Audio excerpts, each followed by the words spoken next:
वैभव भैया, वैभव जी जैन। जय जिनेन्द्र पंडित जी। जय जिनेन्द्र। हमारा एक क्वेश्चन था, जैसे निर्वाण लड्डू की आपने बात करी, तो जैसे भगवान श्री महावीर मोक्ष चले गए, हम उनके सामने लड्डू क्यों चढ़ाते हैं?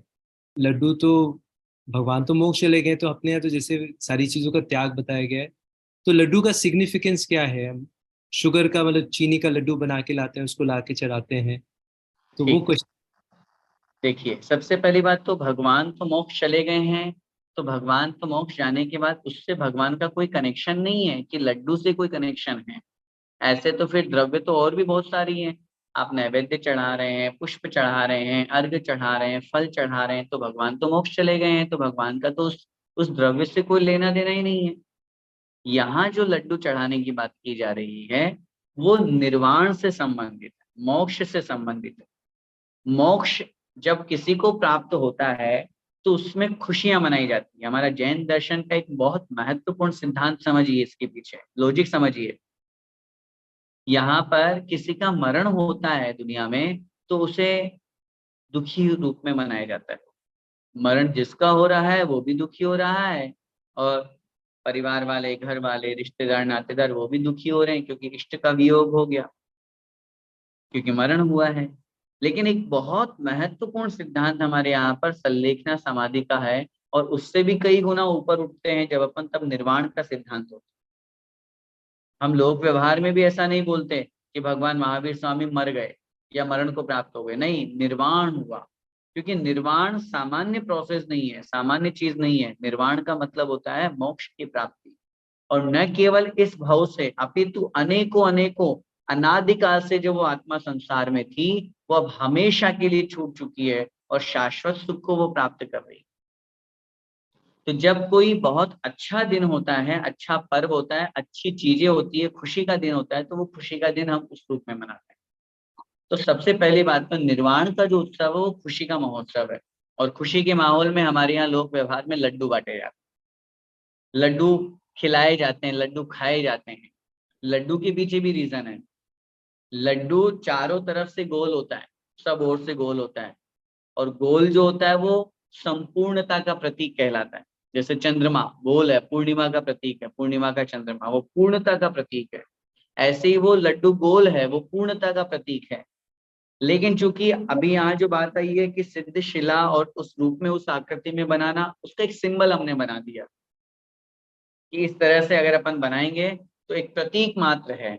आप अगर गोल भी चढ़ाएंगे तो भी कोई दिक्कत नहीं है, इस तरह से चढ़ाएंगे तो भी कोई दिक्कत नहीं है, अगर आप उसकी कुछ चकली बना करके, कतली बना करके चौकोर बनाएंगे तो भी कोई दिक्कत नहीं है। वो तो एक मीठा है, और मीठी वस्तु हमारे यहाँ आनंद के प्रतीक के रूप में स्वीकार की जाती है। इसीलिए लड्डू चढ़ाने का हमारे यहाँ पर परंपरा है। हम सब लड्डू चढ़ा करके खुशी का पर्व मनाते हैं। रही बात भगवान के चरणों में या भगवान को लड्डू चढ़ाने का, और भगवान को उससे कोई कनेक्शन नहीं, भगवान का कोई कनेक्शन नहीं है। भगवान न उस लड्डू को देखते हैं, न उन्हें कोई मतलब है। ये तो हम अपनी भावना प्रभु के चरणों में रख रहे हैं कि जैसे आपने निर्वाण पद को प्राप्त किया, ये लड्डू चढ़ा करके हम भी निर्वाण, नाम ही दिया निर्वाण लड्डू, इसलिए हम भी उस निर्वाण को प्राप्त करें। और अभी तो हम आंशिक खुश हो रहे हैं, और आपके जैसे उस अनंत सुख और शाश्वत सुख को प्राप्त करके हम हमेशा हमेशा के लिए सुख और आनंद की यात्रा करें। इस भावना के साथ में निर्वाण लड्डू चढ़ाए जाते। Next question, Neelam ji Patil sorry. जय जिनेन्द्र पंडित जी। जय पंडित जी, जिनेन्द्र। मेरा एक सवाल है, लेकिन उससे पहले आपने जैसे बोला ना कि शुद्ध पंचमी आप कैसे मनाते हो या नहीं पता नहीं ऐसे, तो बस आपके ध्यान में लाना चाहते हैं कि यहाँ पे हम पाठशाला में शुद्ध पंचमी मनाने वाले हैं। बच्चों को कवर चढ़ाने के लिए बोला है, डेकोरेशन करने के लिए बोला है, जिनवानी डेकोरेशन करने के लिए, और बहुत अच्छा। उनके साथ में जिनवानी घर में जहाँ पे रखते हैं, जिनालय में रखते हैं, वहाँ पे साफ सफाई का भी काम बताया है, और 4 अनुयोग, स्तुति, भजन, ये सब के बारे में बच्चे परफॉर्म करने वाले हैं। वेरी गुड, तो बहुत अच्छा, बहुत अच्छा, बहुत बच्चे बहुत कर रहे हैं। अनुमोदना। और ऐसे ही और इससे और अच्छे जैसे बन सके उस रूप में। ये तो आपने बच्चों के लिए कहा क्योंकि आप पाठशाला वगैरह देखती हैं। अन्य लोगों से भी मैं कहूंगा कि उस दिन विधान पूजन आदि करके और जितना हो सके माँ जिनवाणी के प्रति समर्पित होकर कार्य करें। Correct correct. और पंडित जी, मेरा ये सवाल है कि जैसे अभी हम कोई भी प्रोग्राम के लिए जिनवाणी के रूप में प्रतीक में कोई कार्डबोर्ड की चीज बनाते हैं, जिसके ऊपर हम जिनवाणी का कोई फोटो वगैरह लगाते हैं, या तो कोई प्रॉप्स यूज करते हैं जिसमें देव शास्त्र गुरु की फोटो लगी हुई होती है, कैलेंडर होता है उसमें भी काफी मतलब तीर्थंकरों के और गुरु मुनि महाराज जी के फोटो लगे हुए थे, तो उनका मतलब अंत में वो कैसा उसका ये करना चाहिए, मतलब वो अभिनय जैसे होने का कोई धर्म में रहे। जैसे कोई जीर्ण शीर्ण जिनवाणी होती है, या ऐसे जो कार्डबोर्ड्स हैं या कोई फोटोज है, कोई पोस्टर है जिसमें हमने जिनवाणी बनाई है, जिनवाणी के कोई सेंटेंसेस लिखे हैं या कोई चित्र बनाए हैं, वो सारे के सारे हमारे लिए सम्माननीय हैं। अब वो एक हाँ। बार उपयोग में आने के बाद अगर किसी रूप में दोबारा उपयोग आते हो तो आप उन्हें सुरक्षित रखें, और दोबारा उपयोग नहीं आते हैं तो आप उसे किसी पात्र में रख करके और उसको अग्नि में विसर्जित करें। ओके। अग्नि लगाना, आग लगाना अलग चीज होती है और अग्नि में विसर्जित करना अलग बात होती है। हमारे यहाँ पे जितने भी जीर्ण शीर्ण पुस्तकें हैं या कोई पत्र पत्रिकाएं हैं या शादी ब्याह के जो भी निमंत्रण आते हैं उसमें भी मंगलम भगवान वीरो ये सब लिखे हुए रहते हैं, 3 लोग का चित्र बना हुआ रहता है। तो उनकी अपेक्षा से भी और आप जो पूछ रहे हैं उनकी अपेक्षा भी एक ही उत्तर होगा। उन सबको बहुत अच्छी तरह से सेफ रख करके, जीव ना पड़े उनमें, बहुत समय के रखे हुए हैं तो एक बार आप उसको चेक कर लें, बहुत अच्छी तरह से झाड़ लें, धूप लगा लें ताकि उसमें से जीव निकल जाए, तरह जीव, और फिर उनको आप किसी पात्र में आप रख करके और उसमें अग्नि लगाएं, और जो वो राख बनेगी उसकी, उस राख को आप बहते हुए पानी में डाल दें ओके। या फिर जमीन में गड्ढा खोद करके उसमें वो राख दबा दें ताकि वो रिसाइकिल उस रूप में हो जाएगी, तो उससे उनकी अभिनय नहीं होगी। यही इसकी सही प्रोसेस। ठीक है, थैंक यू, धन्यवाद पंडित जय जी। जी। जय जी। हेतल जी शाह। जय जिनेन्द्र पंडित जी। पंडित जी, मेरा प्रश्न ना तत्वार्थ सूत्र के एक सूत्र से है। अध्याय तृतीय अध्याय और उसका 27वां सूत्र। ये जो भरत ऐरावतो वृद्धि रासो षट समाभ्या मुत्सर्पिण्य अवसर्पिण्याभ्याम। इसके इस सूत्र के हिसाब से अर्थ होता है कि भरत और ऐरावत में जो अवसर्पिणी और उत्सर्पिणी काल चक्र चलता रहता है। तो हमें ये भरत और ऐरावत पूरे खंड का मानना चाहिए या फिर सिर्फ आर्य खंड का मानना चाहिए? क्योंकि मलेच्छ खंड और विजयात पर्वत पे तो चौथा काल बताया हुआ भी है, तो यहाँ पे थोड़ा कंफ्यूजन हो रहा था। बिल्कुल ठीक है, प्रश्न आपका बहुत अच्छा है। सूत्र जब भी लिखा जाता है वो थोड़ा स्थूल होता है, उसकी और जब टीकाओं में अपन जाते हैं तो सूक्ष्म विवेचन हुआ करता है। तत्वार्थ सूत्र एक महत्वपूर्ण ग्रंथ है और उसमें जो वर्णन दिया हुआ है वो एक बेसिक नॉलेज की अपेक्षा से दिया हुआ है, लेकिन जब अपन उसकी टीकाएं पढ़ते हैं या अन्य ग्रंथ पढ़ते हैं तो हमें बहुत से ऐसे महत्वपूर्ण विवेचन या बहुत सी महत्वपूर्ण बातें सामने आती है। तो आप जो प्रश्न कर रहे हैं उसका उत्तर यही होगा जो आपने कहा कि भरत और ऐरावत क्षेत्र पूरे में परिणमन नहीं होता, परिवर्तन नहीं होता, परिणमन नहीं सॉरी परिवर्तन नहीं होता। ये जो उत्सर्पणी और अवसर्पणी के 6 काल की अपेक्षा से जो परिवर्तन होता है, ये मात्र और मात्र भरत और ऐरावत के आर्य खंड में ही परिवर्तन होता है। 5 म्लेच्छ खंड में और विजयाद में नहीं होता। लेकिन एक बात इसके साथ में ये भी समझना है, म्लेच्छ खंड में भले ही 6 काल रूप में परिवर्तन नहीं होता हो, लेकिन जैसा कि मैंने पहले बताया था कि वहां चौथे काल के प्रारंभ से चौथे काल के एंड तक फिर स्थिर हो गए, फिर चौथे काल के एंड से फिर मतलब वो तीसरे काल के एंड से तीसरे काल के एंड स्टार्टिंग से तीसरे काल के एंड तक उत्सर्पण या अवसर्पण में वो परिवर्तन होता है। उस परिवर्तन होने की अपेक्षा से आचार्य उमा स्वामी महाराज का ये सूत्र भी सिद्ध हो रहा है कि भाई पूरे भरत और पूरे ऐरावत में परिवर्तन हो रहा है। मोटे रूप में तो उन्होंने कह ही दिया, लेकिन उसमें भी तो कुछ तो परिवर्तन हो ही रहा है ना, चौथे के अंदर अंदर वाला। तो इसलिए 6 काल रूप से जो परिवर्तन है वो तो मात्र आर्य खंड में ही होता है, और चौथे काल रूप में जो अंदर ही अंदर वाला परिवर्तन है वो शेष 5 म्लेच्छ खंडों में भी होता है। ओके, तो पंडित जी 170 कर्म भूमि समझ आ गई, भोग भूमि समझ आ गई, मलेच्छ खंड में चौथा काल है वो भी समझ आ गया, लेकिन विजयात पर्वत पर जो चौथा काल है तो वहां पे कर्म भूमि है, भोग भूमि है, वो कुछ समझ नहीं आ रहा। नहीं, चौथा काल है वहां, तो अवसर्पणी का चौथा काल है तो कर्म भूमि ही है। उसमें कोई डाउट करने की जरूरत ही नहीं है। जैसे अपन ने म्लेच्छ खंड में आपने लगाया ना कर्म भूमि ही है, तो वो ओके, वैसे ही विजयाट पर्वत पे चौथा काल है, तो वहाँ कर्म भूमि ही है, भोग भूमि तो होने का सवाल ही नहीं। सवाल ही वहाँ नहीं, कर्म क्योंकि वो भूमि समझ लीजिए। तो फिर मतलब चौथे काल में सिर्फ आर्यखंड में और विदेह क्षेत्र में ही तीर्थंकर भगवान रहेंगे, विजयात पर्वत पर नहीं। नहीं, बिल्कुल नहीं, विजयाट पर्वत पे तो तीर्थंकर होते ही नहीं है। ओके। और एक लास्ट क्वेश्चन, मतलब अब जैसे अपन बोलते हैं कि बहुत आरंभ अहिंसा करो तो नरक में जाते हो, मायाचारी करो तो पशु गति, तो ऐसे कौन से कर्म रहते हैं जिससे मलेच्छ खंड में जन्म होता है? मतलब ये कहीं, मतलब इस टाइप का कुछ देखिए, उल्लेख नहीं म्लेच्छ आया। खंड एक पर्याय का नाम है। मुख्य रूप से 4 गतियां तो हैं। अब म्लेच्छ खंड में मनुष्य भी है और तिर्यंच भी है। तो उस हम्म। स्थिति में वो कौन सी पर्याय में अगर मनुष्य में जन्म लेता है, तो कहीं ना कहीं उसका कर्म का उदय उस रूप में तो है ही सही, जो अल्पारंभ परिग्रह मानुषस्य की बात अपन करते हैं। लेकिन अगर तिर्यंच के रूप में भी जन्म ले रहा है, तो ये जो पर्याय रूप में जो सूत्र बनाए गए हैं वो अलग चीज है, और उसमें स्थान कौन सा उसका निश्चित होना है, उसका कर्म अलग चीज है।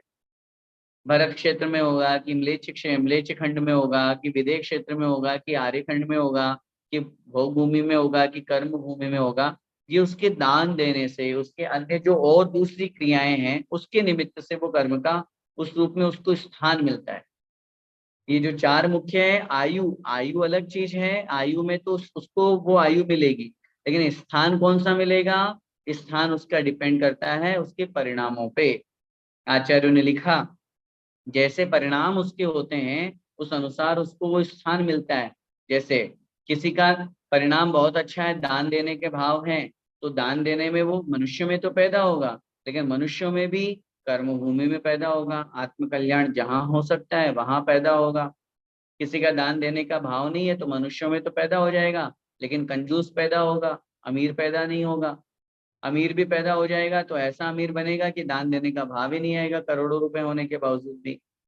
तो कहने का तात्पर्य है, आचार्यों ने पर्टिकुलर, हमारे ऐसा कहीं पढ़ने में नहीं आया कि म्लेच्छ खंड में कौन से जीव पैदा होते हैं, लेकिन वो खंड की अपेक्षा से चर्चा अलग चीज है और पर्याय की अपेक्षा से चर्चा अलग चीज है। थैंक यू, जय जिनेन्द्र। जय जिनेन्द्र। अरहम जी बढ़ जाते, शायद सरनेम है। हाँ, जय जी जिनेन्द्र। बताइए। जी, पंडित जी, मेरा सवाल ये था आपकी कि आवाज धीरे आ रही है। मेरा सवाल ये था कि जो भगवान जी की फोटो होती है, महाराज जी की फोटो होती है, वो पूजनीय है या नहीं? हम उसको उसके दर्शन कर सकते हैं या नहीं कर सकते? देखिए, महाराज की या भगवान की फोटो सिर्फ एक प्रतीक मात्र है। दर्शन करके आप उसके सामने हाथ जोड़ के नमोस्तु करें, ये नहीं हो सकता। हाँ, आप हाथ जोड़ सकते हैं, ये एक सम्मान का प्रतीक है। चाहे मुनि महाराज हो, चाहे कोई भगवान की फोटो हो, तो फोटो के सामने हाथ जोड़ा जा सकता है, लेकिन हाथ जोड़ के आप नमोस्तु करें, उनको वो भगवान रूप में ही माने, वो नहीं है। क्योंकि फोटो प्रतिष्ठित नहीं होती है, फोटो एक छाया है, फोटो एक परछाई है। भगवान भगवान है, वो भगवान की एक परछाई है, इसलिए दोनों में अंतर है। जैसे एग्जांपल आप समझिए, आपके मोबाइल में अगर कोई फोटो आती है तो आप उसको नमोस्तु नहीं करते मोबाइल को, लेकिन एक सम्मान मन में सम्मान का भाव आता है, मन में उनको प्रति आदर भाव प्रकट होता है। तो ऐसे ही सुबह उठ के या कभी भी किसी भी स्थिति में फोटो के प्रति सम्मान का भाव हमारा हो सकता है, उसमें कोई आपत्ति नहीं है। लेकिन आप ये सोचिए कि उसको देखने से, उसको नमोस्तु करने से मेरे देव दर्शन का नियम पूरा हो जाएगा, वो नहीं होगा। वो तो आपको भगवान के दर्शन करने से ही होगा। फोटो को देख करके हाथ जोड़ सकते हैं, नमोकार बोल सकते हैं, उसमें कोई आपत्ति नहीं है। लेकिन फोटो की पूजा, फोटो की आरती, फोटो के आगे अर्घ्य चढ़ाना, ये नहीं कर सकते। हमें जिनवानी के दर्शन कर कर दिन की शुरुआत करना चाहिए। जिनवाणी के दर्शन करो, जिनवाणी की पूजन करो, उसमें कोई आपत्ति नहीं है, बहुत अच्छी बात है। लेकिन आप यहाँ ये ना समझें कि मात्र हमने जिनवाणी की पूजन कर ली और हमारे देव दर्शन का नियम पूरा हो गया, वो चीज नहीं हो सकती। धन्यवाद। जय जिनेन्द्र। जय जिनेन्द्र। चंद्रगुप्त भैया। जय जिनेन्द्र पंडित जी। पंडित जी, अभी जैसे आपने कहा कि भाव पूजा कर सकते हैं, फोटो के दर्शन वगैरह नहीं कर सकते। अगर डेली हमें जिनालय में अभिषेक की अगर इच्छा है तो घर से भाव पूजा ऐसे कर सकते हैं, घर के वस्त्रों में ऐसे अज्यूम करके कि हम जिनालय में है और संडे को जब छुट्टी मिलती है तब हम संडे को धोती दुपट्टे के साथ में वही पूजा कर सकते हैं। तो डेली भाव पूजा का पुण्य मिल सकता है या उसमें कुछ दोष है? थोड़ा सा बीच में मैं मिस कर गया था आपका क्वेश्चन। आपका कहने का मतलब क्या है, यही है क्या कि आप घर में रह करके जिनवाणी की पूजन करें बिना द्रव्य चढ़ाएं तो आपको उतना ही करेक्ट। पुण्य लगेगा, यही प्रश्न आपका? हाँ, और वही सीक्वेंस वाइज जो हम संडे में जिनालय में करते हैं वही वाला सीक्वेंस वाइज, लेकिन घर के कपड़ों में। लेकिन भाव ऐसे है कि मैं शुद्ध धोती दुपट्टा पहना हूं और भगवान जी के समक्ष हूँ। देखिए देखिए देखिए, सबसे पहली बात तो भावों की एक मुख्यता हुआ जरूर करती है, लेकिन आप ये ना समझें कि शुद्ध वस्त्र आपने पहने ही नहीं है और आप अपने आप में ये फील करें कि मैंने शुद्ध वस्त्र पहने हुए हैं, मैं जिनालय में बैठा हुआ हूँ, मैं शुद्ध वस्त्र पहना हुआ हूँ। वो चीज फीलिंग में नहीं आ पाएगी। आप भले ही अपने आप को उस रूप में मान लें, तो वो चीज तो तभी आ पाएगी जब आप साक्षात जिनालय में होंगे और शुद्ध धोती दुपट्टा पहने हुए होंगे, क्योंकि इन चीजों की फीलिंग्स नहीं हो सकती है। नहीं तो आप मन में फिर थोड़े दिनों बाद में ये कहेंगे, भैया जी मैं अब फील करने लगा हूँ कि मैं बिल्कुल नग्न दिगंबर मुनि महाराज हूँ और नग्न दिगंबर साधु होकर के साधना कर रहा हूँ, अभी भले ही कपड़े पहना हुआ हूँ। तो कहने का तात्पर्य है, जब तक हमारा द्रव्य शुद्धि नहीं होगी तब तक भाव शुद्धि नहीं हो सकती। तो आप जिस रूप में हो, जिन शुद्ध वस्त्रों को पहन करके, सामान्य पैंट शर्ट है या जो भी कपड़े आपने पहने हैं, उसमें भी घर में आप बैठ करके भाव पूजा कर रहे हैं तो उसमें कोई आपत्ति नहीं है। लेकिन आप उसको ये ना समझें कि जिनालय की पूजन के बराबर आपको पुण्य लगेगा। जिनालय में भगवान की पूजन अलग चीज है, शुद्ध वस्त्रों में अभिषेक पूजन किया वो अलग चीज है। क्योंकि अब संडे टू सैटरडे या मंडे टू सैटरडे जो आपकी स्थिति परिस्थिति, आप जिनालय प्रतिदिन नहीं जा सकते हैं, तो वो नहीं करने की अपेक्षा कुछ करना ज्यादा अच्छा है। उस दृष्टि से आप वहां बैठ करके पूजन कर रहे हैं, भाव पूजा कर रहे हैं, उसमें कोई आपत्ति नहीं है, करना चाहिए। बस सामने माँ जिनवाणी विराजमान हो, अकेली फोटो के सामने पूजन नहीं हो, माँ जिनवाणी आगम जो आचार्य प्रणीत कोई ना कोई शास्त्र वो सामने होना चाहिए, ताकि हमारी वहां पर पूजन करना सार्थक हो सके। ठीक है, धन्यवाद पंडित जी। जय जी। जय जिनेन्द्र।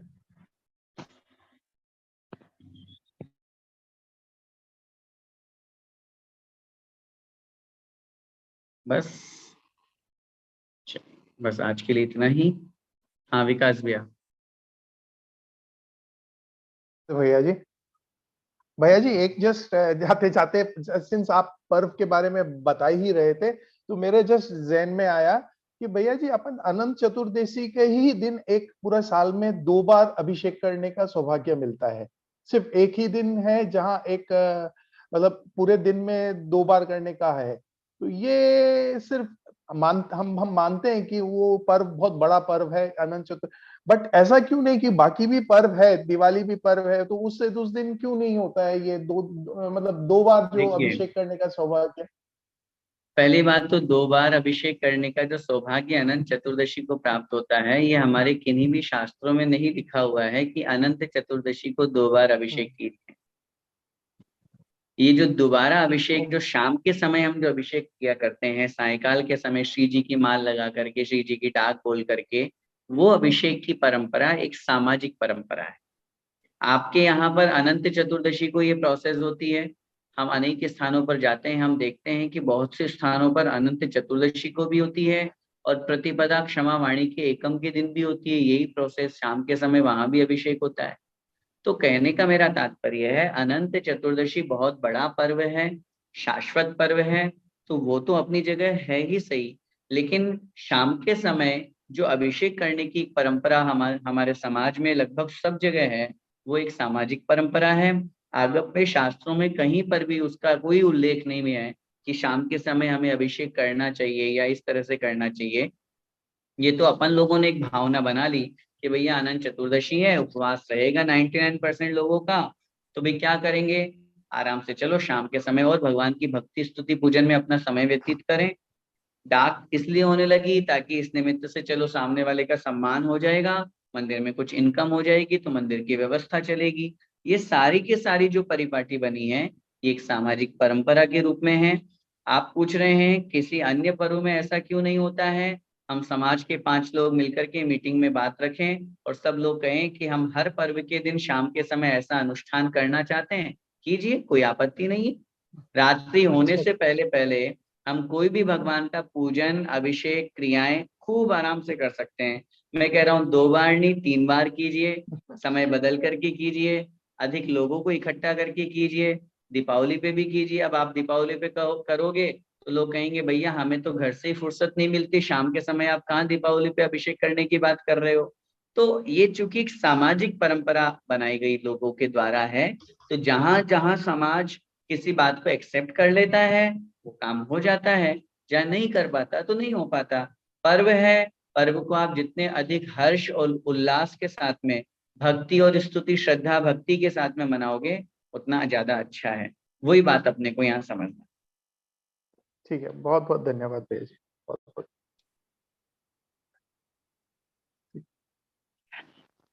चलिए बस जिनवाणी स्तुति करते हैं।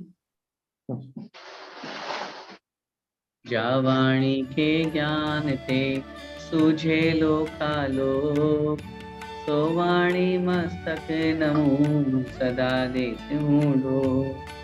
हे जिनवाणी भारती तो हे जपूं दिन रैन, जो तेरा शरणा गए सो पावे सुख चैन। देव भजूं अरिहंत को गुरु सेवा निर्ग्रंथ, दया धर्म पालो सदा यही मोक्ष का पंथ। 9 बार नमो कर।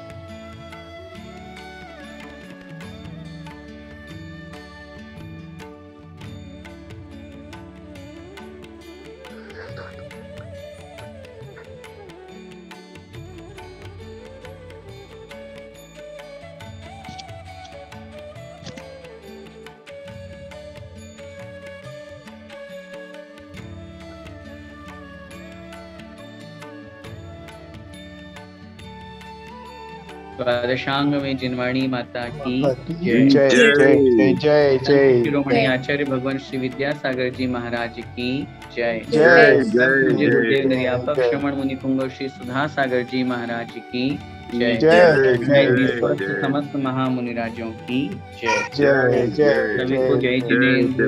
जय जय जय जय।